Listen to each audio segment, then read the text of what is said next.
Bismillahirrahmanirrahim. Assalamualaikum warahmatullahi wabarakatuh.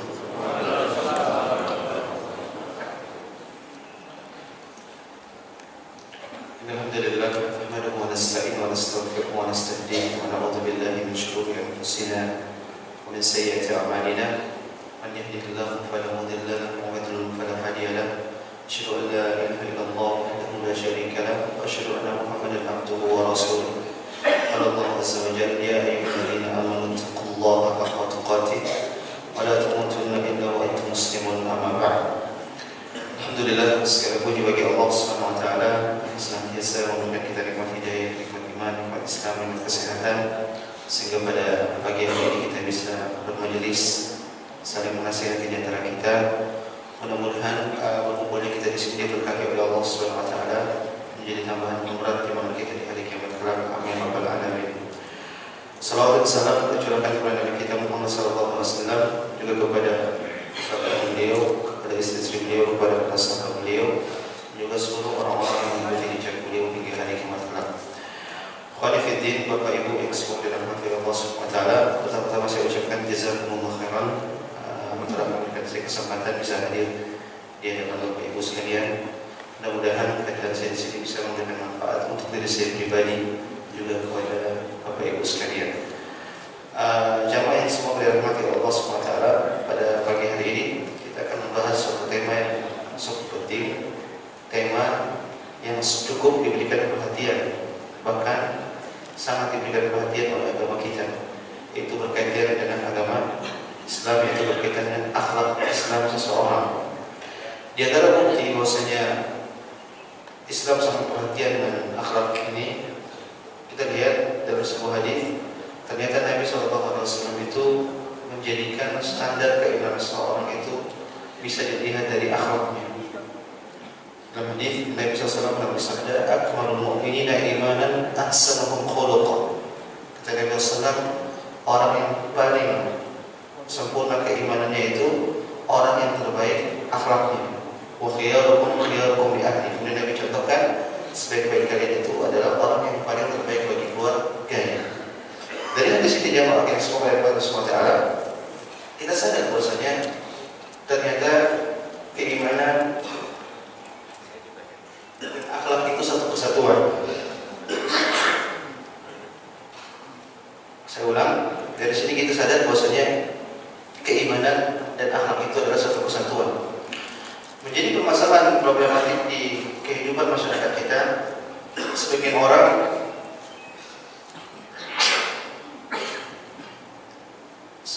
dia hanya terfokus pada permasalahan akidah, permasalahan keyakinan, dan ini memang suatu hal yang penting. Tapi di satu sisi akhirnya mereka lalai dengan permasalahan akhlak. Mereka lalai bagaimana bermuamalah baik kepada manusia. Padahal buah hati adalah suatu kesatuan. Di antara hal yang menjelaskan hal tersebut, seperti Syekhul Islam Ibnu Taimiyah rahimahullah taala, beliau menyebutkan ahlus sunnah a'lamun nas bil haqqi wa arhamun nas bil khalqi. Kata beliau, ahlus sunnah itu adalah orang yang paling paham tentang kebenaran, paling paham tentang akidah yang benar, akidah yang lurus, itu namanya ahlus sunnah. Dan satu sisi ahlus sunnah juga adalah orang yang paling rahmat kepada manusia, paling berkasih sayang kepada manusia, orang yang paling berakhlak kepada manusia. Maka kalau ada orang akidahnya benar, tapi akhlaknya lurus, akhlaknya tidak benar, berarti ada permasalahan dalam keimanannya. Apalagi sebaliknya, tidak boleh kita pisahkan antara keimanan dan akhlak dalam kehidupan sehari-hari. Oleh karena ya maksudnya, ada ulama tatkala mereka membahas tentang orang-orang seperti ini, yang mungkin kehidupan zahirnya mereka beribadah dengan ibadah yang banyak, tapi muamalahnya buruk, maka orang seperti ini adalah orang yang sangat merugi. Seakan-akan mereka sedang membangun tangga menuju surga Allah Subhanahu wa taala, kemudian setelah itu mereka hancurkan tangga-tangga tersebut.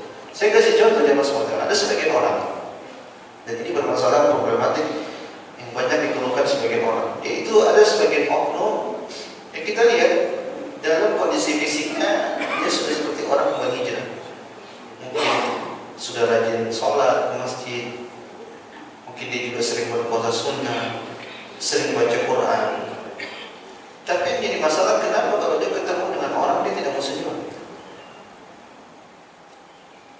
Kalau diundang untuk kerja bakti di RT nggak datang, nggak mau bersosialisasi dengan masyarakat.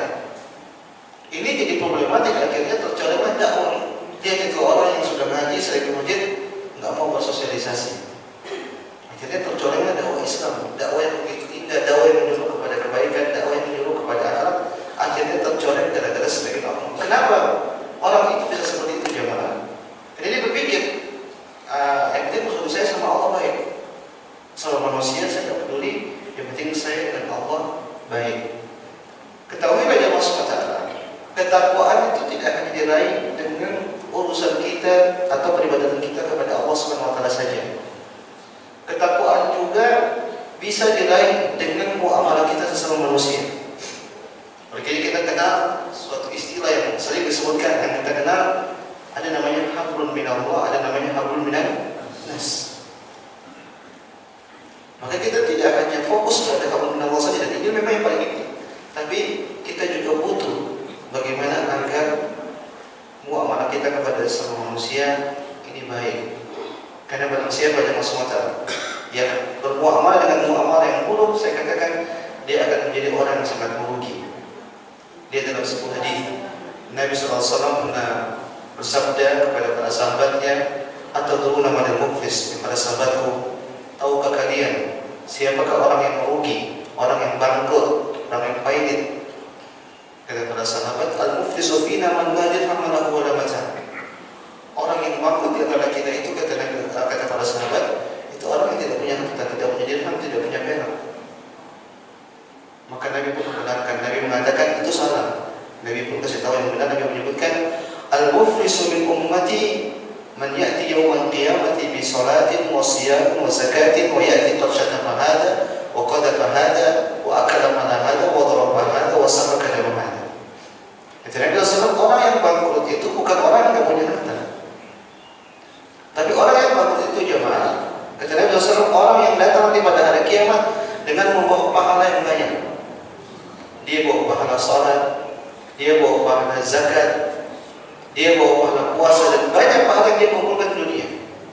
Tapi yang jadi masalah di dunia dulu, dia pernah menzalimi orang, dia pernah mencaci orang, dia pernah mungkin memfitnah orang, menuduh orang, mungkin dia juga pernah mukulin orang, atau mungkin jangan sampai dia membunuh orang. Maka orang yang seperti ini dia akan bangkrut. Kenapa dia bangkrut jemaah SWT? Karena dia akan disidangkan di hadapan Allah SWT sama orang-orang yang dia zalimi tadi. Caranya bagaimana? Allah akan kumpulkan orang-orang yang dia zalimi, kemudian Allah akan ambil pahala-pahalanya untuk dibagikan kepada orang-orang yang dia zalimi.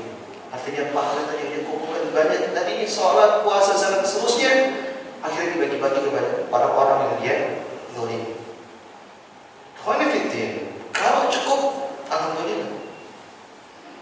Yang jadi masalah, yang antri masih banyak, pahalanya habis. Yang antri masih 20 atau 100 orang, ternyata pahala udah habis. Gimana cara persidangan tersebut? Kata Nabi SAW, Allah akan ambil keburukan-keburukan, dosa-dosa dari orang-orang yang dia zalimi, kemudian dilemparkan kepada sang penzalim tadi. Maka cukup benar orang seperti ini, Nabi SAW menyebutkan sebagai orang yang bangkrut, orang yang pahit. Kenapa? Capek beramal, ternyata amalannya diberikan kepada orang. Dan jamaah semua pada masa sholat ini suatu hal yang sangat menyedihkan, hal yang akan membuat orang sedih kalau dia mengalami hal seperti itu.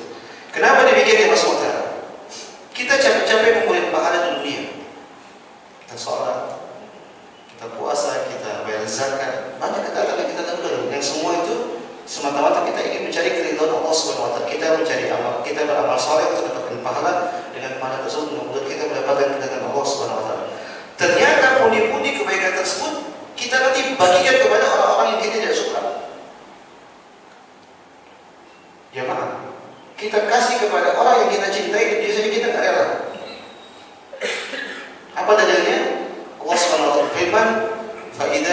as-sakhah yauma yafirru al-mar'u min akhihi wa ummihi wa abihi wa sahibatihi wa banihi likulli imrin minhum yawma idzin sya'nun yughnihi. Kata Allah Subhanahu wa taala, pada hari kiamat nanti seseorang itu lari dari keluarganya. Dia lari dari ayahnya, dia lari dari ibunya, dia lari dari anaknya, dia lari dari istrinya, dari siapapun dia lari. Kenapa? Kata Allah, likulli imrin minhum yawma idzin sya'nun yughnihi.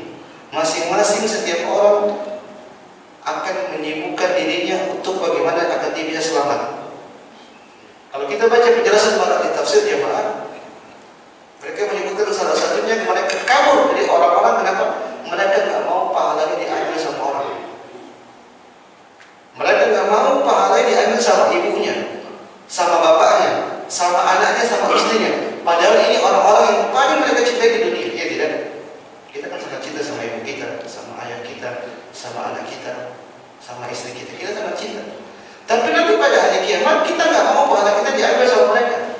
Dan saat kita sangat sadar kita punya kewajiban yang banyak kita lalai untuk kita berikan kepada mereka.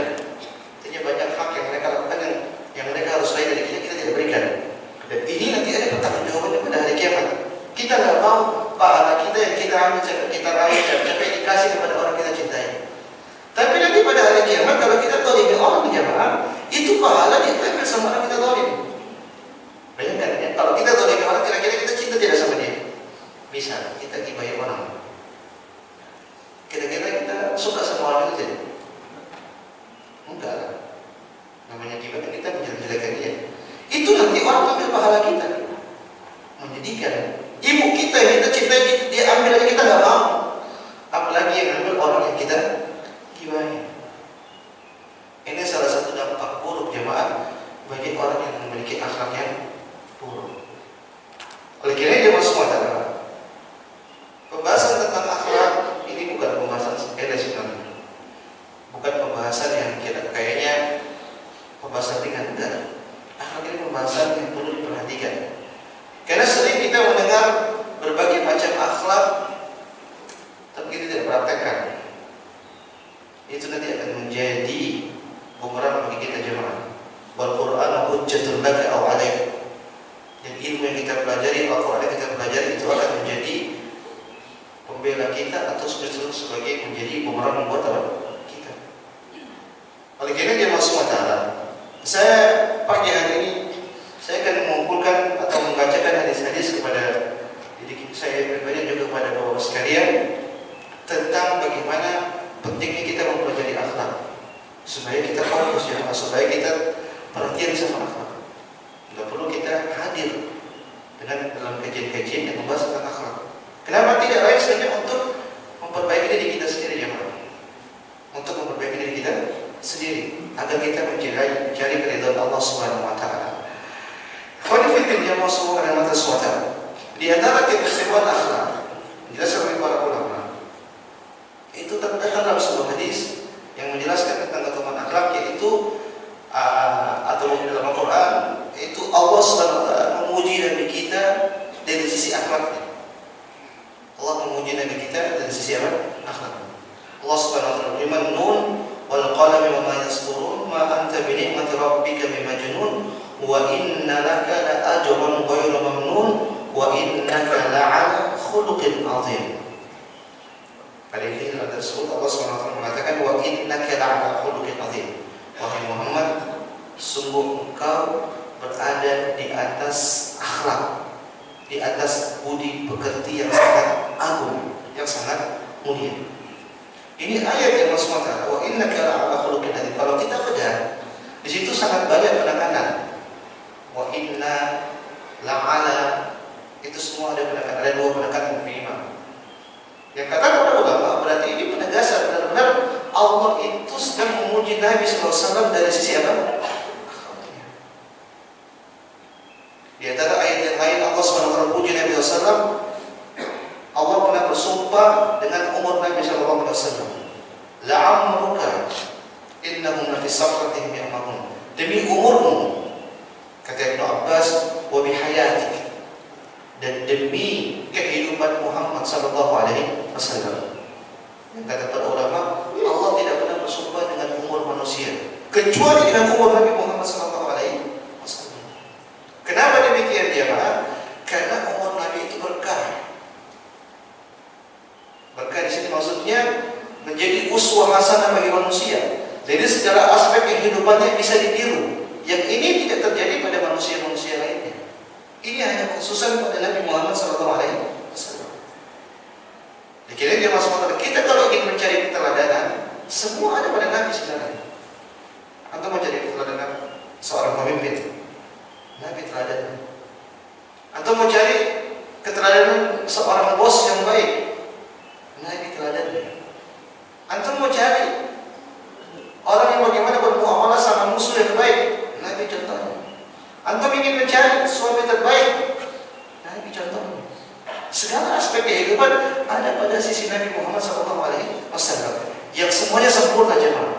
Kalau kita dapati terkadang kita bisa unggul di satu sisi, satu sisi enggak. Tapi Nabi dalam segala aspek beliau unggul. Makanya para ulama tatkala mereka berbicara tentang akhlak Nabi, mereka menyebutkan akhlak Nabi itu mukjizat.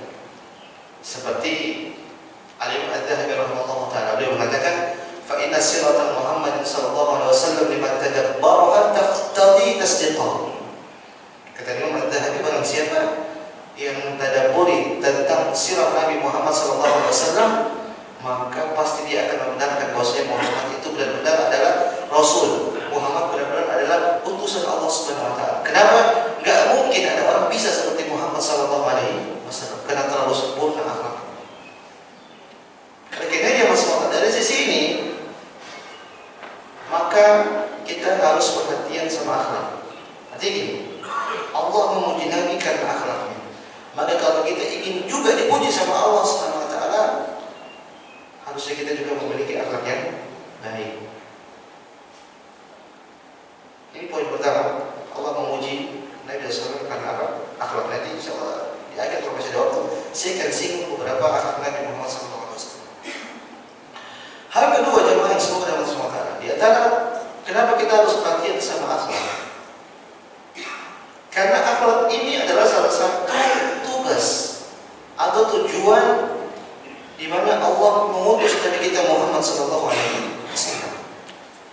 Dalam sebuah hadis Nabi sallallahu alaihi wasallam bersabda, "Innama bu'itstu liutammima makarimal akhlaq." Kata Nabi sallallahu alaihi wasallam, tidaklah aku diutus oleh Allah Subhanahu wa taala kecuali untuk menyempurnakan akhlak. Khawanifiddin, di sini kalau kita baca seakan-akan kontradiksi dengan tujuan diturunkannya Nabi SAW. Apa tujuan utama diturunkan Nabi? Menyampaikan tauhid, supaya orang tidak berbuat kesyirikan, supaya orang hanya beribadah kepada Allah Subhanahu wa taala. Karena di zaman Nabi akhlak itu sudah ada, tapi yang menjadi fokus utama itu tauhid. Bagaimana supaya orang hanya beribadah kepada Allah Subhanahu wa taala. Ya, di Ka'bah berbagai macam berhala di zaman itu. Mereka beribadah kepada berhala-berhala. Maka Allah pun mengutus Nabi untuk membereskan semua permasalahan tersebut. Ternyata salah satu aspek tugas Nabi juga memperbaiki akhlak. Karena Nabi menyebut tadi, aku diutus untuk menyempurnakan akhlak. Para ulama ketika mereka menjelaskan di sini jemaah, berarti kalau Nabi diperintahkan untuk menyempurnakan, berarti akhlak itu sudah ada sebenarnya. Sebelum Nabi menjadi Nabi, itu sudah ada akhlak di sekitar orang-orang Quraisy. Nabi datang sebagai orang yang menyempurnakan akhlak yang sudah ada. Oleh karena yang di Jawa Selatan kita dapati akhlak di zaman jahiliyah itu tidak ada. Contoh misalnya orang-orang jahiliyah, orang-orang Quraisy itu mereka sangat setia kawan. Bahkan setia kawan mereka itu sampai berbau kepada hal yang konyol, membela teman, membela kawan. Mereka sangat luar biasa. Di antara akhlak yang ada pada mereka itu mereka adalah orang-orang yang sangat memuliakan tamu. Memuliakan tamu, luar biasa. Mereka dalam riwayat mereka itu kalau ada tamu mereka langsung nyembelih kambing dia. Kalau kita ada tamu kita ke siapa? Nasi padang. Kita orang Quraisy dulu orang jahiliyah mereka nyembelih kambing, sapi. Di antara akhlak mulia dahulu orang-orang Quraisy, mereka suka menjamu jamaah haji jemaah. Di zaman di bulan-bulan haji mereka sangat memuliakan orang-orang yang pergi berhaji. Kalau kita mengambil untung sebanyak-banyaknya dari jamaah haji, Allahu musta'an. Kalau bisa paling banyak untuk diambil. Masa kita kalah sama orang jahiliyah? Kalau kita jamaah semata. Di sisi lain ternyata di sana juga ada akhlak buruk. Akhlak buruk orang-orang Quraisy. Contoh mereka beribadah kepada berhala itu akhlak buruk. Contoh juga mereka punya kebiasaan pernikahan yang sangat mengerikan jemaah, pernikahan jahiliyah. Dan banyak disebut kalau kita baca dalam buku-buku fikih, pernikahan jahiliyah itu banyak. Di antaranya pernikahan jahiliyah itu yaitu seorang wanita, ada wanita mereka ingin digauli, akhirnya dia pasang bendera di depan rumahnya. Ini Anda, maksudnya siapa yang mau menggauli dia silakan, tapi dengan syarat nanti kalau dia hamil, maka dikumpulkan semua orang yang pernah menggauli dia. Misalnya hari ini ada orang menggauli dia, dicatat namanya si A, kedua si B, si C, si D. Kalau dia hamil, kemudian dia melahirkan, dia kumpulkan semua orang laki-laki tadi. Terus dia berhak pilih siapapun yang terpilih, dia harus jadi bapaknya. Bisa anaknya mukanya kayak si A, dia tunjuk kamu C jadi bapaknya, harus terima. Di antara pernikahan yang sangat mengerikan di orang-orang jahiliyah dulu, ada suami-suami yang tidak punya rasa cemburu, yang dia ingin punya anak dari nasab yang tinggi. Akhirnya dia suruh istrinya untuk berzina, bergaul dengan orang-orang memiliki nasab tinggi, supaya nanti hamil punya anak dari keturunan orang yang punya jabatan atau orang punya nasab yang mengerikan. Jadi satu sisi ada akhlak yang baik, ada akhlak yang buruk. Maka Allah pun mengutus Nabi kita sallallahu alaihi wasallam. Ternyata di antara tugas Nabi adalah menyempurnakan akhlak. Oleh karenanya Nabi SAW ada akhlak yang baik Nabi sempurnakan. Nabi sempurnakan. Kedermawanan orang jahiliyah dulu mereka sangat dermawan, jangan sabar. Maka Nabi sempurnakan. Tapi kalau ada akhlak yang buruk, Nabi hapus. Kenapa? Ini tidak sesuai, tidak sejalan dengan syariat yang dibawa oleh Nabi Muhammad SAW. Dari sini saya ingin mengambil pelajaran dari Allah SWT.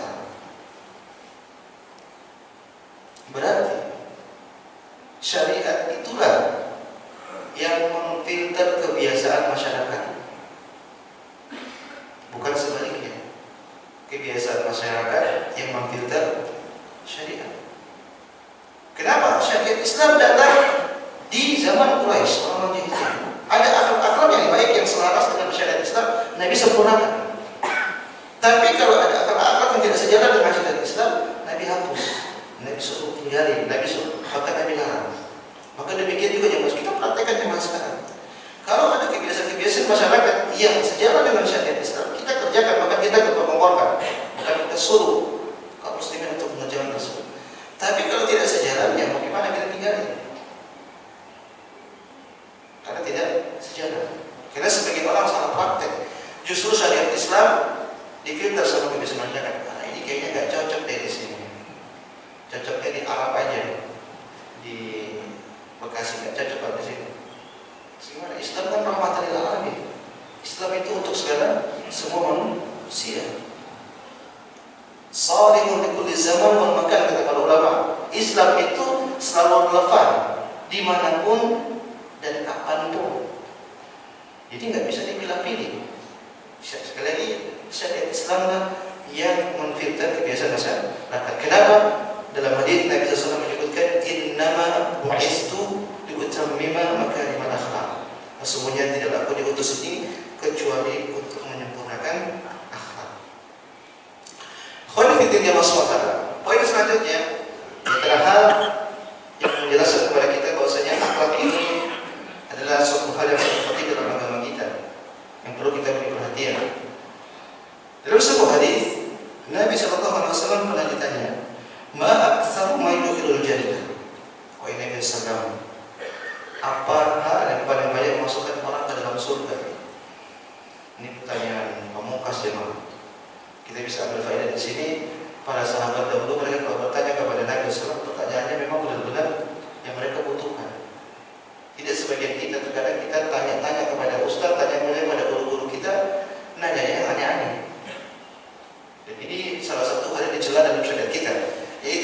soal, banyak nanya. Kalau kita baca dari para ulama, yaitu banyak nanya hal-hal yang nggak jelas.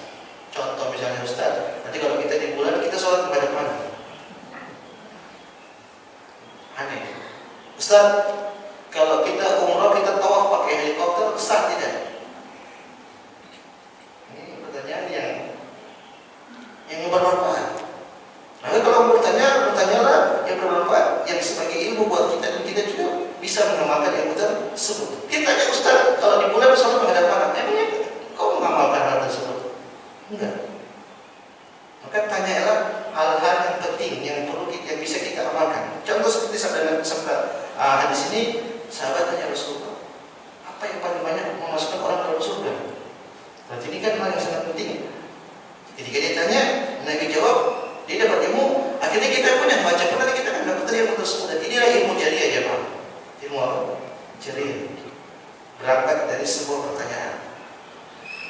Apa jawaban Nabi SAW? Apa hal yang paling banyak masukkan orang dalam surga? Kata Nabi, at-taqwa wa husnul khuluq. Yaitu ketakwaan dan juga akhlak yang baik. Kemudian Nabi ditanya lagi, ma aktsar yudkhilun nar, dan apa yang paling banyak masukkan orang dalam neraka jahanam? Kata Nabi, al-ajwafan.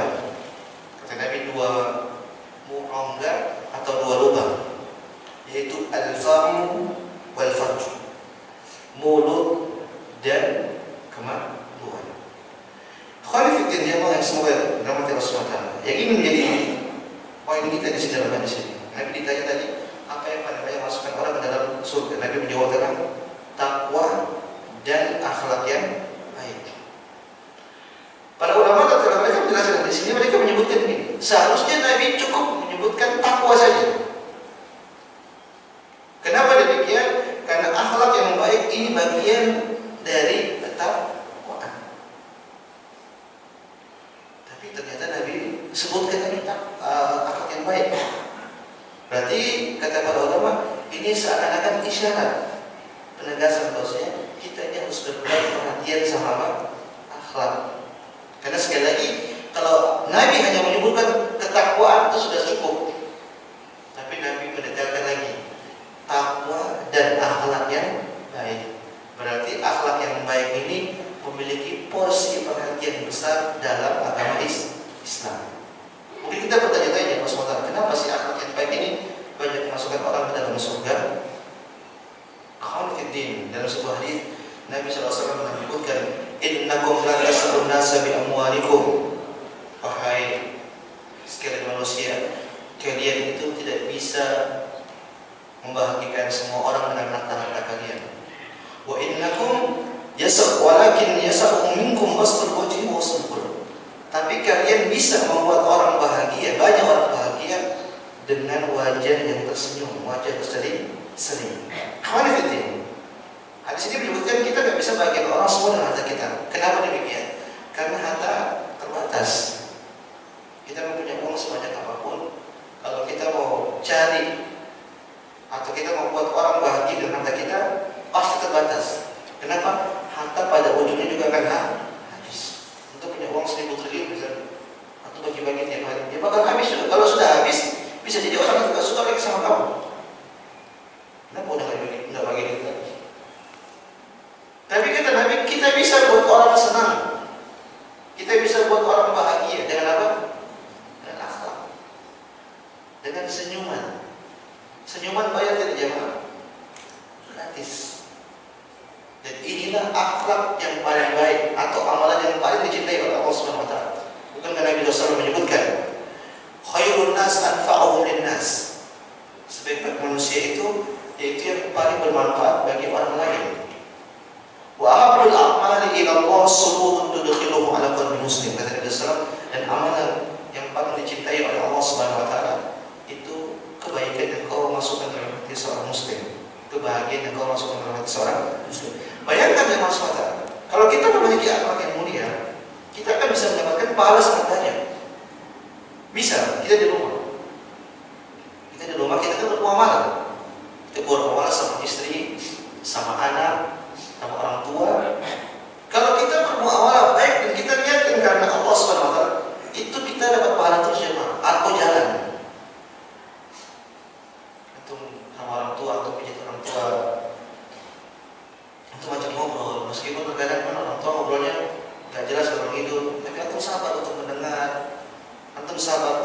isnan, itu pahala ngalir terus. Anak ajak main, antum lagi kerja tahu anak minta gendong apa, antum layanin. Istri ajak ngobrol, antum senyum-senyum sampai iya. Itu semua pahala ngalir. Terus habis itu pagi-pagi antum pergi kerja, di jalan antum berkendara dengan sopan, dengan baik. Ketemu orang di jalan antum sapa assalamualaikum. Kalau ada orang yang mungkin zalimi antum nyenggol spion, antum sabar senyum. Pahala semua terima. Sampai di kantor antum ketemu sama teman-teman kantor, antum salamin mereka atau senyumin sama mereka. Kalau ada hal yang lebih antum bisa kasih sama mereka. Itu semua pahala berjalan jamaah.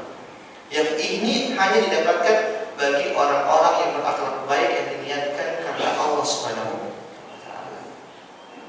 Ikhwan, Allah menyebutkan, "Wa ma khalaqtul jinna wal insa illa liya'budun."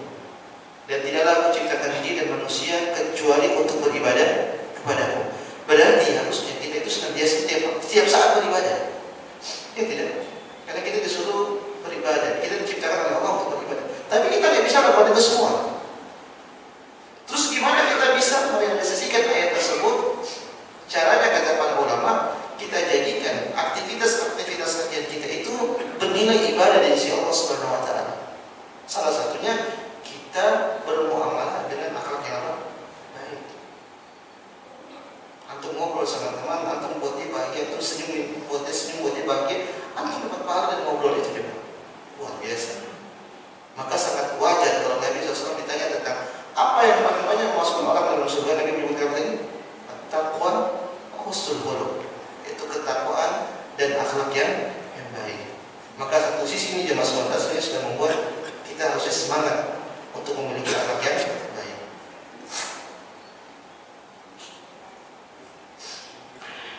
Khawanifiddin jemaah sekalian, di antara hadis yang menyebutkan tentang bagaimana akhlak itu memiliki keutamaan yang sangat agung. Dalam sebuah hadis Nabi SAW menyebutkan seperti ini, "Inna ahabbakum ilayya ahasinukum akhlaqa." Orang yang paling aku cintai di antara kalian, kata Nabi, itu orang yang paling baik akhlak. Di zaman sekarang ini banyak orang klaim saya cinta Nabi, saya cinta Allah, dan ini memang suatu kewajiban. Kita harus mengklaim kita cinta sama Allah, cinta sama Nabi SAW, karena itu suatu hal yang wajib, standar keimanan. Tapi yang jadi masalah, cinta kita ini diterima tidak? Artinya kita dicinta nggak sama Allah, dicinta sama Nabi SAW? Karena terkadang kita mengklaim tapi kita tidak menggunakan bukti. Makanya Nabi menyebutkan al-bayyinatu 'alal mudda'i. Bagi yang mengklaim harus mendatangkan bukti. Kita ngaku cinta sama Nabi tapi kita ternyata menyelisih apa yang diajarkan oleh Nabi SAW. Kita klaim kita cinta sama Allah SWT, ternyata kita maksiati Allah SWT. Mana bukti cintanya? Maka salah satu hal maka kita bisa dicintai oleh Nabi SAW. Ini hadis ini Nabi menyebutkan, orang yang paling aku cintai di antara kalian, kata Nabi SAW, al-muwatta'un ahasinukum akhlaq. Itu orang yang paling baik akhlaknya. Jadi orang yang paling dicintai oleh Nabi adalah orang yang paling baik akhlaknya. Kemudian Nabi kasih contoh kriteria orang yang akhlak baik itu, di antaranya kata Nabi SAW, al-muwatta'un aknafan alladzina ya'lafun wa yu'lafun. Yaitu orang yang mudah bergaul, orang yang mudah berbaur sama orang. Kalau bergaul orang nyaman, dan kalau diajak gaul juga orang yang nyaman. Ini kriteria, salah satu kriteria orang yang punya akhlak yang baik. Dari sini coba kita introspeksi diri kita. Kita terapkan dari sini pada diri kita. Coba kita lihat, saya begitu nggak? Teman-teman saya nyaman nggak sama saya? Jangan-jangan teman-teman kita kumpul, pun kita datang, teman-teman kita lagi ngumpul, misalnya lagi ngobrol, kita datang pada bubar. Ini tanda akhlak kita bermasalah, jemaah. Atau kita ngobrol sama orang yang nggak betah. Kita perlu koreksi, jemaah. Kita perlu introspeksi diri kita. Apa yang salah dari saya?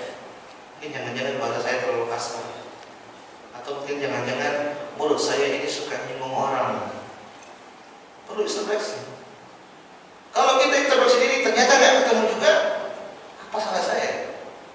Atau tanya sama teman antum, akhi, mas, kenapa kalau saya datang kalian bubar? Nggak masalah, tanya aja. Nanti dijawab, karena antum begini, antum begini, antum begini, antum begini. Ini kebaikan berarti ya jamaah. Karena kalau antum datang itu, antum ngobrolnya kepanjangan. Karena datang seperti itu. Kalau udah duduk, dia ngobrol, dia bicara, setengah jam habis. Dia sendiri. Kita semua jadi pendengar. Ya kita bilang aja, nanti kalau mau bicara terlalu kepanjangan, makanya mereka takut ngobrol sama ente. Maka kalau kita dikritik seperti itu, jangan terima. Justru itu kebaikan yang disampaikan kepada kita supaya kita bisa introspeksi diri, sehingga kita bisa menerapkan di sini. Alladzina ya'lafun wa yu'lafun. Orang yang suka bergaul sama orang dan orang pun nyaman sama dia. Akhirnya kenapa kalau saya datang kuat? Iya karena ente kalau datang selalu minta traktir, tidak pernah bayarin kita. Bisa jadi terkenal sebagai orang yang suka minta-minta misalnya. Orang nggak suka. Maka yang seperti ini jemaah kita perlu seleksi diri kita. Kenapa? Kita pengen menjadi orang-orang yang paling dicintai oleh siapa? Nabi kita Muhammad Sallallahu Alaihi Wasallam. Khalifah dia masuk di antara keutamaan akhlak. Nabi SAW pernah bersabda, Innal mu'min la yudriku bi husni khuluqihi darajat as-sha'im al-qa'im. Sesungguhnya orang yang berakhlak baik itu dia bisa mendapatkan derajat orang yang rajin puasa dan orang yang rajin sholat malam. Kalau tidak semua kita bisa rajin melaksanakan puasa sunnah. Artinya puasa Syawal ini berat ya, kalau puasa Ramadan mudah.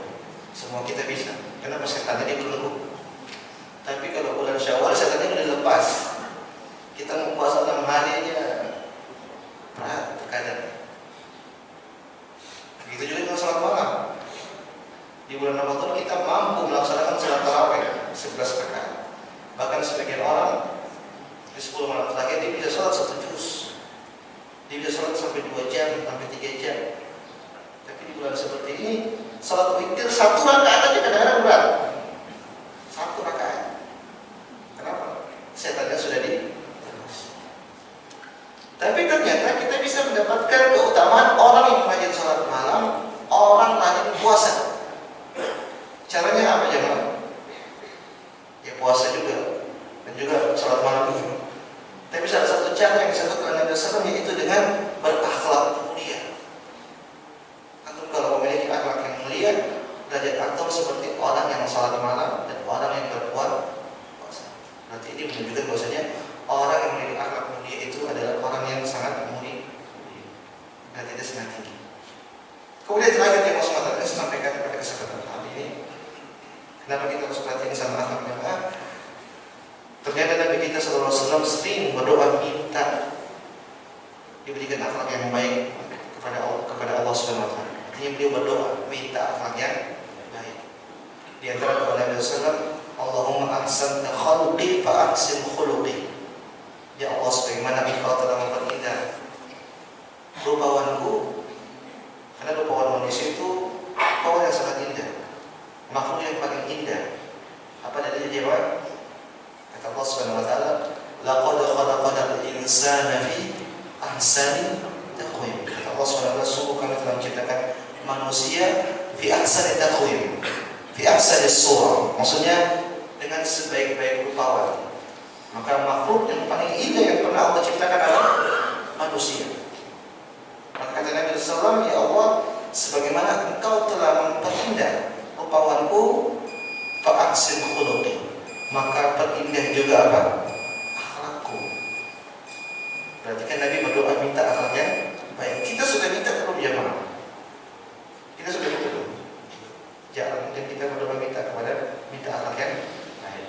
Intinya kalau kita bicara tentang akhlak yang baik, sangat banyak dari hal lain yang disampaikan di masyarakat menjadi permasalahan.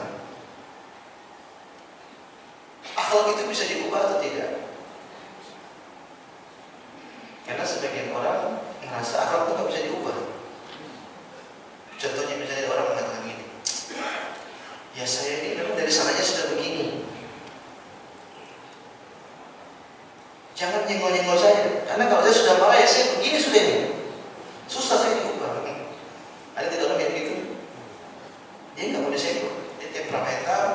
Orang yang nyenggol dia justru orang yang disenggol itu orang yang nyenggol dimarahin. Nanti kalau sepanjang saya ini nggak bisa beginiin.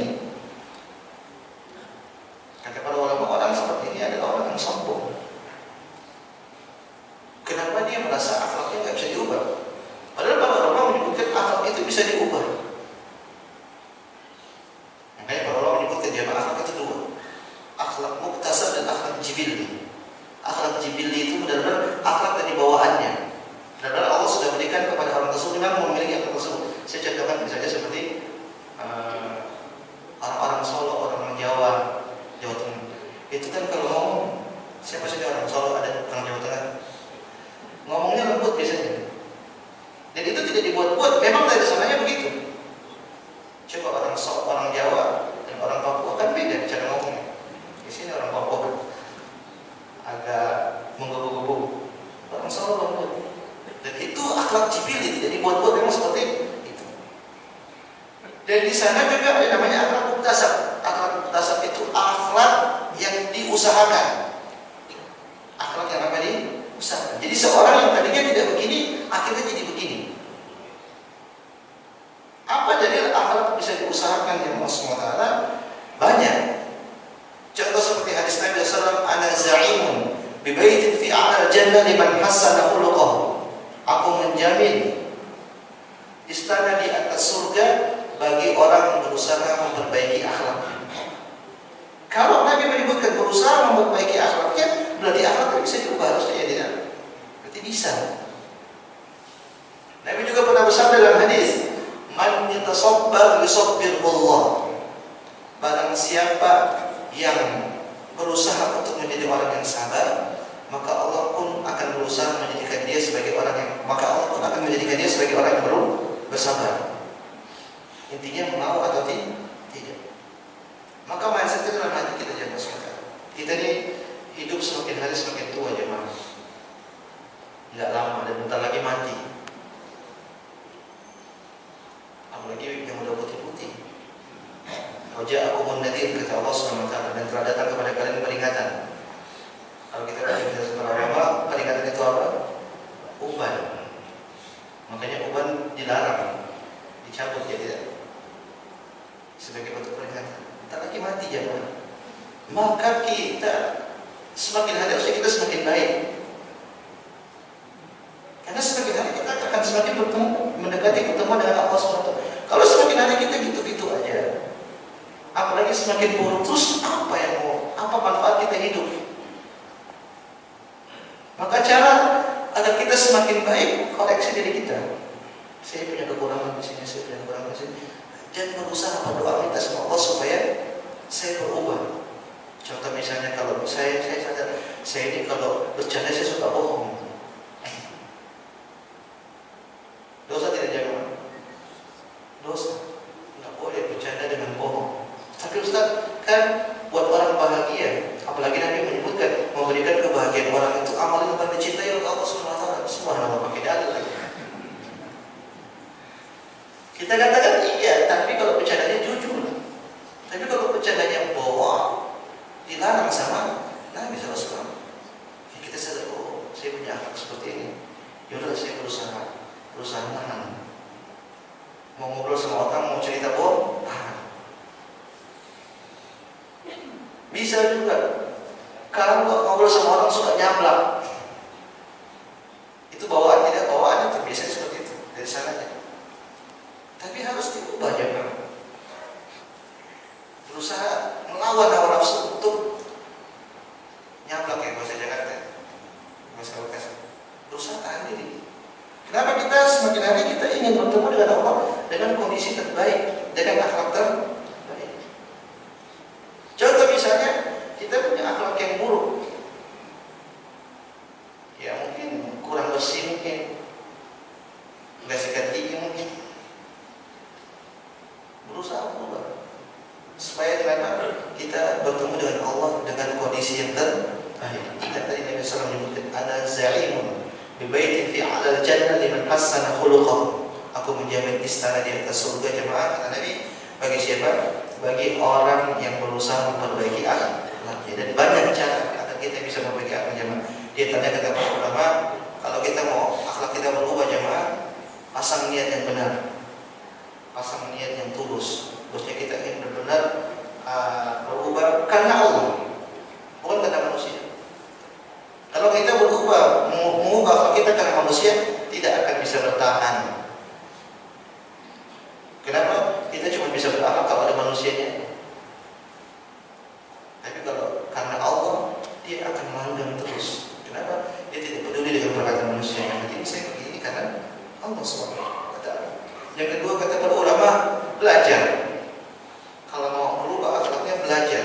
Makanya saya katakan di awal, coba berusaha jemaah hadiri majelis-majelis yang berbicara tentang akhlak. Dan seriusi. Jangan hanya sekedar datang, ya cuma dengar-dengar aja. Masuk kanan, mantul. Kalau masuk kanan, keluar kiri, alhamdulillah masih nekat lah. Kadang mantul lagi, nggak masuk.